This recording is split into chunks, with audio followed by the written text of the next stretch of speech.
In this video, I'll show you how to switch between the digital assistants on your Redmi 15C.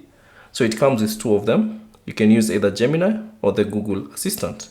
Now to switch between them, simply go to Settings and then scroll down and select Google, tap on it, and then select All Services, and then scroll down and find Search Assistant and Voice, tap on it, and then you should find two of them here.